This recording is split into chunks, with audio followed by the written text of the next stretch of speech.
Hey, Adam here, back with another video, and this one's going to be a fun one. This video is about how to write a research paper fast.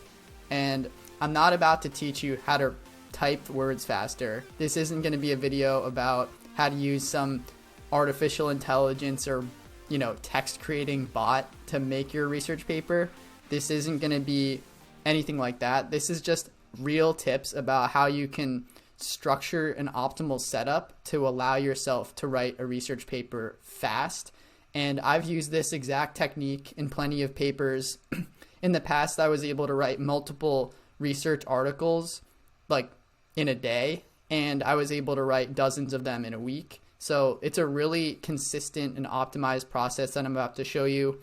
And I'll actually show you how to set this up and do it for yourself. And then I know that you're probably working under a deadline. You want to get this done fast. So stop watching this video, get off YouTube, get some music going, turn off all your distractions and just crush your paper. But yeah, I don't want to waste your time. I just hope that this video will explain a couple ways that you can lift your process and improve it without changing it or altering it too much. So let's just dive right into the video. So what you're looking at here is just my own Kahana dashboard, which is where I organize and gather all of my research and also write everything and also publish everything. I do everything in one place in one singular window so I don't get distracted. And so, I can avoid floating dot chaos. So as you can see here, there's just one tab open. There's not two, not three, not like 50, just one. And I do everything in one tab forever. So I've actually prepared, I'm doing a research project right now about the topic of knowledge management. So the first thing I'm going to do is create a hub called knowledge management research paper. And I'll just give it a tag so I can find it later. I'll call it research paper. And then I'll upload a cover, which is like a fun way to give yourself a little bit of delight while you're doing your paper instead of it being super boring and just soul crushing. So I've got a little GIF here that I found that I liked, and I'll just make it the cover. So whenever I look at this paper, I'm not demoralized. I'm actually just can get a little bit excited about it. So there's this hub. You saw it pop up in the top left corner. So let's just get right into it. And I'll just tell you there's 4 major steps that I'm going to explain during this course of this video, and I'll just tell you up front. So the first one would be having an optimal setup for gathering your uploads, which is what you're looking at. This is the perfect system for uploading everything in one place. So you can upload tabs, you can upload documents. You can do this by dragging and dropping to your upload section, or you can just click this big plus button and you can just upload from your computer. So that's actually what I'm going to start doing right now. I'll just upload these three PDFs that I gathered from Google that are on the topic, knowledge management. My face is getting in the way. So here we go. Boom. Open, and then they should load. So the second tip that I'm going to recommend is organizing your resources and your notes for your paper into subfolders. So if you don't do this already, highly recommend it, because you're going to have so much top funnel resources, when you're starting your research, that it can get super overwhelming. I've seen people open up like 30 floating docs all at once, and that just gets to be impossible to keep track of, especially as you're managing citations. You're just going to go crazy forgetting where, specific notes or specific passages within your research paper are coming from. So having subfolder structures really helps you stay sane, like for lack of a better term. And yeah, just use subfolders. So I'm actually going to start out by creating some subfolders here. So I'll just call this background, because I usually start by organizing relevant background information. And I'll just make this new note. And, I'll just call this like note 1, because this is just my first session of taking notes. So I'll actually just call it session 1 notes. Some people will create notes based on the day that they were working, so that's another option too. And yeah, so that's pretty good. And then I think I'll make another subfolder right away, which would be drafts. So drafts will be, or I'll call it in progress. So this will be where I'm actually writing my paper, and it'll be real information that I plan on including in the ultimate paper when it's finalized. And usually when I break up a paper, I just start with an introduction. For this, I'll probably need an abstract. So I'll make one and pre-create it. And then there will be a couple of body paragraphs. So I'll just make some drafts for those. Body 1. And I'll make body 2.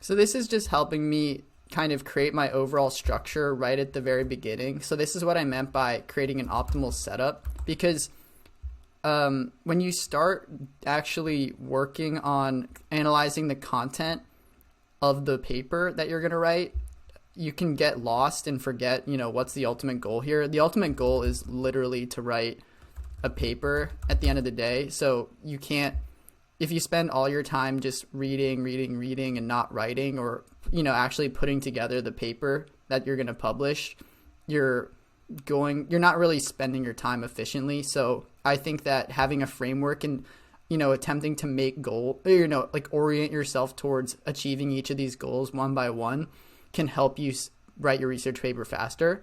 So that's kind of my first stab at subfolders. Over time, I might add more, but for now, this is definitely pretty optimal. So I'm going to be able to,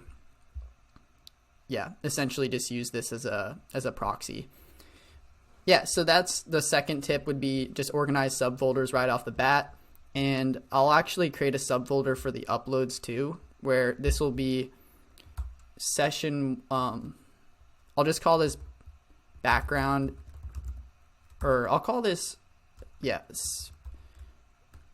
like research session 1. Because this is I've only spent a day doing any gathering of research. So I'll just group everything that I got in the first kind of research batch into one subfolder. And that'll help me remember, this all came from the first go at it, but there could be a little bit more researching involved as I move forward. And in that case, I would make another folder, which would be like additional research sessions. So research session 2, etc. So the third tip would be actually beginning to analyze the content and smart linking content as you read it. So I'll just show you what that means right off the bat. So the first thing I would do would be to create smart links between these PDFs and a table of contents. So in my session notes 1, I'm just going to say table of contents, and I'll say, basically I'll just make each one the actual title of the resource. So there we go. And I'm going to create a smart link between this and that resource. So what that does is allows you to pull up any resource in one click. So you don't have to go digging around and wasting time figuring out where your notes came from. This provides a really great anchor for you if you're trying to reference materials really quickly and you're beginning to see a bunch of documents, files, and links pile up on your screen. So I'm just going to do this for each one of the PDFs that I uploaded. And this also comes in handy when you're actually dealing with citations at the end of your process when you're trying to publish your research paper. So you're just going to have super easy access to all of your references right off the bat. And that's going to save you time over and over again. You'll thank me later. Well, I hope you thank me later. So this would be like systems and practices. Cool. So that's how I would start. And this really provides a framework for me to navigate super quick and go through my resources fast. And then what I would do from here is I would just begin to immerse myself in the content.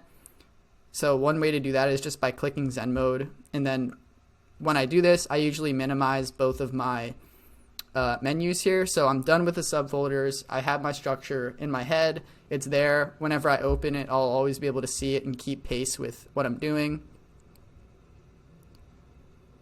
And yeah, so from there, what I would start doing is actually reading these PDFs and coming up with notes. So usually I will do that by going into single screen mode, which makes it super easy to see one thing. And this is what I meant by just kind of eliminating distractions. You know, the point of this entire video is to give you the tools to go do this yourself.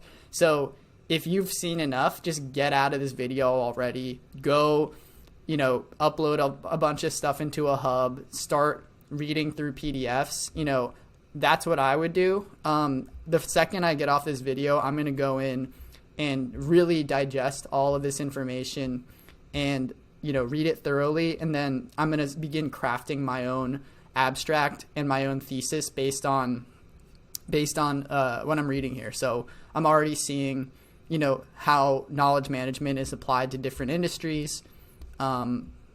This is pretty interesting stuff, honestly. So I think I'm super interested in learning more about how this begins to relate to the other PDFs that I have. So let's just take a look at this one. I'm basically scanning right now, and I just want to see, you know, essentially what I'm looking at here, if these are valuable resources to keep. Okay, so this is the basics of knowledge management. Oh, it's talking about explicit knowledge. Probably going to go into tacit knowledge, intangible knowledge, organizational learning. Okay, so that's about group knowledge management, more or less. Okay, there's a process map, and this is hard to look at unless I'm turned to the side. So yeah, that's I'm getting a sense of these resources, but I don't want to waste your time any more than I already have looking at resources that you don't care about, because you're going to write your research paper on something else. So yeah, just to recap, the first 3 tips that I have would be: have an optimal setup for gathering uploads, which is just literally accomplished by using Kahana. You can drag and drop into this little area here from your desktop. You can also click the plus button. You can also simply click the plus button on the top right of your dashboard and upload a file from there. You can also drag from your desktop to your dashboard, and then you can even like click open any upload from your upload section in your dashboard to read it like this super fast. So it's kind of just making it hard not to analyze information, is the way I usually frame it to people. It's hard not to upload to Kahana. And then the second tip is organizing subfolders, which we've done, and you can see that here. That gives you a framework to, you know, stay motivated, makes it less thought has to go into what I'm supposed to be doing, you know. Instead, you can just focus on making a ton of progress. And then the third tip would be smart linking. So this becomes even, I'll just give you another example of smart links. So if I am, you know, creating notes on this particular source, I'm just going to give this a title where I'll just copy and paste this and give it a heading. So if I'm taking the abstract from a PDF, then, you know, I might do that for every single one and just have them for references as part of my drafts if I want to wordsmith them. And this is actually where the fourth tip comes into play, which is actually leverage Grammarly as you edit consistently throughout your research paper writing process. So, you know, I have Grammarly installed on my browser already, and it just lets me quickly update text so I can read it better. So all I have to do is just hover over all of these things that, you know, became scrunched up because they were essentially copy and pasted from a PDF. Normally with Word documents and some PDFs, the formatting will carry over pretty well and you don't have to do this, but sometimes it just doesn't work in technology, you know, whatever, it happens. So I'm just going to break up this text so I can read it better. And then just so it's formatted in my eyes, I just kind of do this out of habit. And yeah, but the whole point I'm trying to make here is from here, I'm going to create another source, which is called like original reference. And I'm just going to create another smart link to this first one. Yeah. And that's how I usually begin to structure notes where, obviously there's a table of contents, which makes it super easy to navigate, but you can also just continuously create smart links as you're, generating text, whether it's original text or you're paraphrasing or you're just taking things you're going to cite within your paper. So that's how I would do it. And then, the last step that I mentioned before was make sure you install like a Grammarly plugin or some other editing software if you haven't already. Can definitely help you tidy up your paper as you're writing, so you don't have, unless you're I personally think it's fastest to kind of edit super seamlessly as you're writing, during the actual sessions where you're working on your paper instead of editing all at the end. Although I do set up a session at the end of my process to simply go through and edit.